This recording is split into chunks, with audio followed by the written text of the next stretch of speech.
नमस्कार दोस्तों, आज के करंट में आपका स्वागत है। तो बिना रुकावट के करते हैं आज की चर्चा। पहला पॉइंट है राजस्थान एसडीजी रिपोर्ट 2023, मतलब स्टेट की जो एसडीजी रिपोर्ट होती है उसकी चर्चा करते हैं। तो राजस्थान एसडीजी रिपोर्ट 2023, इसमें प्रथम स्थान किसने प्राप्त किया है? तो राजस्थान में प्रथम स्थान प्राप्त किया है झुंझुनू ने, जबकि द्वितीय स्थान प्राप्त किया है सीकर जिले ने। प्रथम स्थान किसका आया है? झुंझुनू का, और द्वितीय स्थान किसका आया है? सीकर जिले का। एसडीजी क्या होता है? तो एसडीजी होता है sustainable development goals, sustainable development goals, या फिर इसको क्या बोलते हैं? सतत विकास लक्ष्य। कब रखा गया था? 2015 में। 2015 में संयुक्त राष्ट्र महासभा ने 17 गोल्स निर्धारित किए थे। कितने गोल्स निर्धारित किए थे? 17 गोल्स। कब किए थे?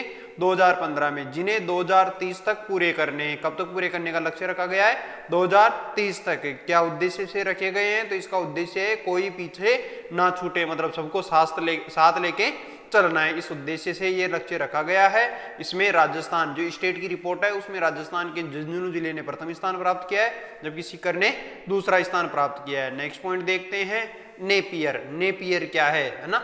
नेपियर क्या है? तो ये एक हाइब्रिड घास है, मतलब घास का प्रकार है। कौन सा? नेपियर। नेपियर एक हाइब्रिड घास का प्रकार है। इसकी प्रदर्शनी लगाई जाएगी। कहाँ पे लगाई जाएगी? तो इसकी प्रदर्शनी समस्त ग्राम पंचायतों में लगाई जाएगी। इसकी मंजूरी 3 अप्रैल 2023 को दी गई है। किसके द्वारा? CMSO गहलोत के द्वारा ना।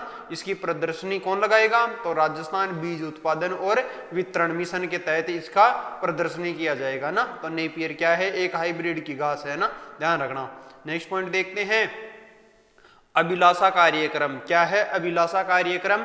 ये उदयपुर प्रशासन द्वारा चलाया जा रहा है। उदयपुर का जो प्रशासन है उसके द्वारा अभिलाषा कार्यक्रम चलाया जा रहा है। इसका क्या उद्देश्य है? तो इसका उद्देश्य है वंचित बालिकाओं, ऐसी बालिकाएं जो वंचित रह गई, और बालिकाएं और महिलाएं जो वंचित रह गई, उनको सॉफ्टवेयर प्रोग्रामिंग सिखाने के लिए, मतलब कंप्यूटर से रिलेटेड है ये ना, कंप्यूटर नॉलेज देने के लिए। तो ऐसी बालिकाएं और महिलाएं जो वंचित रह गई, किससे? सॉफ्टवेयर प्रोग्राम से। इसके लिए अभिलाषा कार्यक्रम उदयपुर के प्रशासन द्वारा चलाया जा रहा है। एक ऐसी योजना आई थी क्लिक योजना। Click for, C for computer, L for literacy, I for initiative है ना, C फॉर कॉम्प्रेहेंसिव, और K फॉर नॉलेज। ये एक क्लिक योजना आई थी ना। इसका संबंध भी किससे था?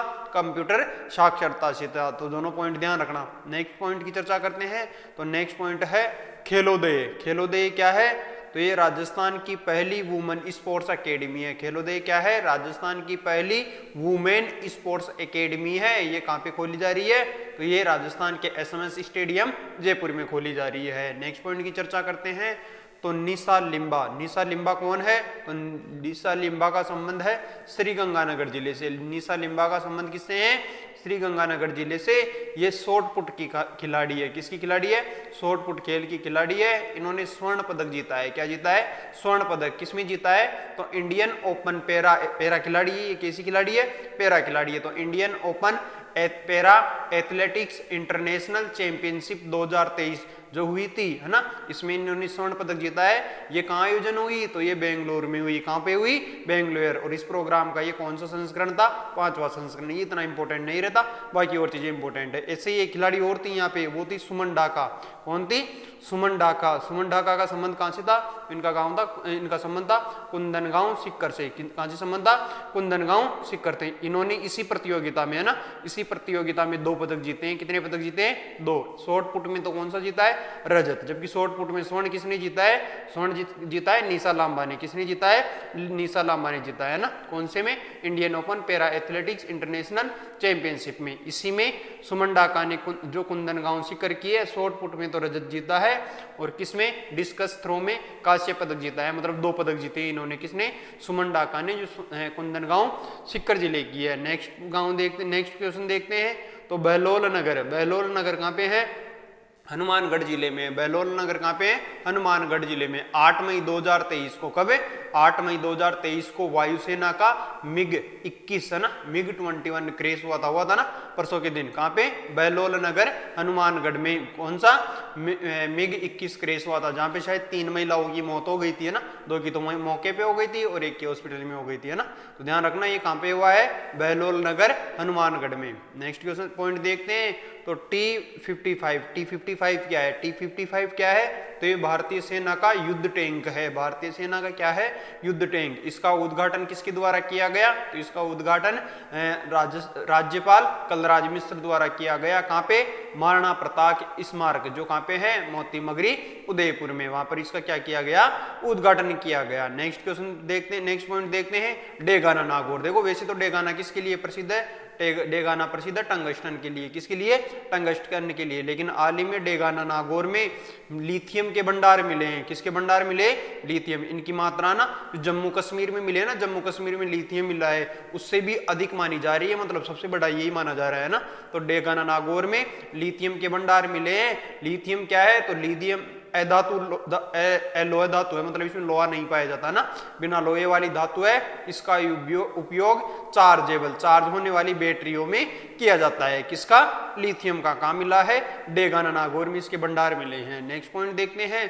तो मुख्यमंत्री चिरंजीवी श्रमिक संबल योजना, मुख्यमंत्री चिरंजीवी श्रमिक संबल योजना है ना, पंजीकृत। इसमें जो पंजीकृत नागरिक है, मतलब रजिस्ट्रेशन करवाना पड़ेगा। जो पंजीकृत रजिस्ट्रेशन श्रमिक है या स्ट्रीट वेंडर है ना, स्ट्रीट वेंडर हो चाहे श्रमिक हो, जिनकी आयु कितनी, ये क्वेश्चन पूछ लेता है, कितनी आयु? 25 से 60 वर्ष होनी चाहिए। क्या होनी चाहिए? 25 से 60 वर्ष होनी चाहिए, है ना। इसमें जो रजिस्ट्रेशन करेंगे, इसका उद्देश्य क्या है इस योजना का? तो इस योजना का उद्देश्य है हॉस्पिटलाइजेशन, मतलब जो हॉस्पिटल में एडमिट है के दौरान दैनिक मजदूरी समाप्त होने पर रोजमर्रा की आवश्यकता की पूरी करने के लिए। मतलब ऐसे व्यक्ति जो डेली कमाते हैं और अपना पेट भरते हैं, अगर वो किसी कारण से हॉस्पिटल में एडमिट हो जाते हैं तो ऐसे समय उनकी जो दैनिक मजदूरी है ना वो समाप्त हो जाती है। भाई हॉस्पिटल में एडमिट है तो वो कमा के कैसे लाएगा? इसके लिए उनकी आवश्यकता की पूर्ति करने के लिए मुख्यमंत्री चिरंजीवी श्रमिक संबल योजना चलाई गई है, जिसमें आयु सीमा कितनी होनी चाहिए? 25 से 60 वर्ष होनी चाहिए। बिना किसी प्रार्थना पत्र के, अगर वो रजिस्ट्रेशन करा रखा है श्रमिक, तो बिना किसी प्रार्थना पत्र के ऑटो डीबीटी के माध्यम से 7 दिन तक 200 रुपये प्रतिदिन की सहायता दी जाएगी। कितने? 200 रुपये प्रतिदिन। कितने दिन के लिए? 7 दिन के लिए। और आयु कितनी है? 25 से 60 वर्ष का स्ट्रीट वेंडर होना चाहिए या श्रमिक होना चाहिए, और उसका पंजीयन होना आवश्यक है। जब वो हॉस्पिटल में एडमिट हो जाता है तो उसको ये पैसे मिलेंगे, है ना। नेक्स्ट देखते हैं। Rajiv Gandhi civil aviation university, Rajiv Gandhi civil aviation university, इसका ये कहाँ पे खुलेगी? मतलब प्रस्तावित है कहाँ पे? जयपुर में। इसकी घोषणा कब की गई थी? तो बजट 2023-24 में, है ना। इसमें कौन कौन से कोर्स कराए जाएंगे? तो इसमें कोर्स कराए जाएंगे pilot training academy, aircraft maintenance engineering, जिसको शॉर्ट में क्या बोलते हैं? AME, और एविएशन मैनेजमेंट ड्रोन कोर्स। मतलब कंप्यूटर से रिलेटेड या इंजीनियरिंग से रिलेटेड जो कोर्स है वो कराएगी कौन? Rajiv Gandhi civil aviation university. कहाँ खुलेगी? जयपुर में। इसकी घोषणा कब हुई थी? बजट 2023-24 में। अगर अपने चैनल को सब्सक्राइब नहीं करे तो एजुकेशन फायर 550 जो अपना चैनल है इसको सब्सक्राइब करो। जो अभी तक वीडियो को लाइक नहीं करे वो वीडियो को लाइक करेंगे, है ना, तभी तो कॉन्फिडेंस बढ़ेगा, तभी तो नई क्लासें आती रहेगी। नेक्स्ट चर्चा करते हैं। तो अटल भूजल योजना, वैसे पुरानी योजना है लेकिन चर्चा में क्यों है? चर्चा में है इसलिए पढ़ना पड़ रहा है। अटल भूजल योजना ये शुरू कब हुई थी? तो ये 25 दिसंबर 2019 को। कब शुरू हुई थी? 25 दिसंबर 2019 को, है ना। 25 दिसंबर को क्यों शुरू हुई थी? पूर्व प्रधानमंत्री अटल बिहारी वाजपेयी की 95 जयंती, इनकी जयंती पर। किसकी? अटल बिहारी वाजपेयी। देखो अटल ये रहा ना नाम, तो अटल बिहारी वाजपेयी की 95 नंबर की जयंती थी, उसके अवसर पर ये शुरू हुई थी। और इसका शुभारंभ किसने किया था? तो प्रधानमंत्री नरेंद्र मोदी के द्वारा इसका शुभारंभ किया गया था, है ना। तो हाल ही में की चर्चा में, हाल ही में इस योजना के तहत राजस्थान के 17 जिलों के ग्रामीण क्षेत्र में, कितने जिलों के? 17 जिलों के ग्रामीण क्षेत्रों में वाटर हार्वेस्टिंग स्ट्रक्चर बनाए जाएंगे। कहाँ पे बनाए जाएंगे? राजस्थान के 17 ग्रामीण जिलों के ग्रामीण क्षेत्रों में बनाए जाएंगे। इसका उद्देश्य क्या है? इसका उद्देश्य वर्षा के जल का संचयन करना और संरक्षण करना। इस उद्देश्य से ये अभी करंट का विषय बना हुआ है, इसलिए ये चर्चा में है ना। ध्यान रखना, शुरू कब हुई थी? 25 दिसंबर 2019 को हुई थी। नेक्स्ट पॉइंट देखते हैं तो मेड इन इंडिया है ना, 75 years of business and enterprises है ना। तो ये बुक है, क्या है ये एक बुक है। कौन सी? मेड इन इंडिया 75 ईयर्स है ना, 75 years of business and enterprises. ये बुक किसकी है? तो अमिताभ कांत की है। किसकी है? अमिताभ कांत की पुस्तक है, जिसका हाल ही में विमोचन किया गया है। अमिताभ कांत कौन है? तो ये पूर्व IAS है और नीति आयोग के CEO है। कौन है? CEO है ना, ढंग से देखना, यहाँ पे लिखा हो CEO है। किसके? नीति आयोग के, और पूर्व IAS है कौन? अमिताभ कांत। तो इनकी बुक है ये। नेक्स्ट देखते हैं तो नेक्स्ट है आकांक्षा गोस्वामी। आकांक्षा गोस्वामी की चर्चा में है, ये जयपुर की है। कहाँ की है? जयपुर की है। अमेरिकी सरकार, अमेरिका सरकार है ना। तो ये बताओ, अमेरिका में सरकार PM की होती है या प्रेसिडेंट मतलब राष्ट्रपति की होती है? ये बताओ, दोनों में से राष्ट्रपति होता है या PM होता है? ये आप कमेंट बॉक्स में बताओगे कि अमेरिका में जो सरकार चलती है वो PM की चलती है या राष्ट्रपति की चलती है ना। तो ये है कि अमेरिकी सरकार द्वारा young leaders Asian professional fellow programme में चयन हुआ है। किसका हुआ है? आकांक्षा गोस्वामी, जो कहाँ की है? जयपुर की है। इनका अमेरिका सरकार द्वारा यंग लीडर्स है ना, यंग लीडर्स एशिया में आता है ना भारत, प्रोफेशनल फेलो प्रोग्राम के लिए चयन किया गया है। ये प्रोग्राम चलेगा 8 मई से 9 जून तक, 8 मई से 9 जून तक, लगभग 1 महीना चलेगा। देश दुनिया में चयनित 16 प्रतिभागियों में से है ना, देश से मतलब अमेरिका से और विदेशों से इसमें 16 प्रतिभागी चुने गए, जिनमें एक कौन है?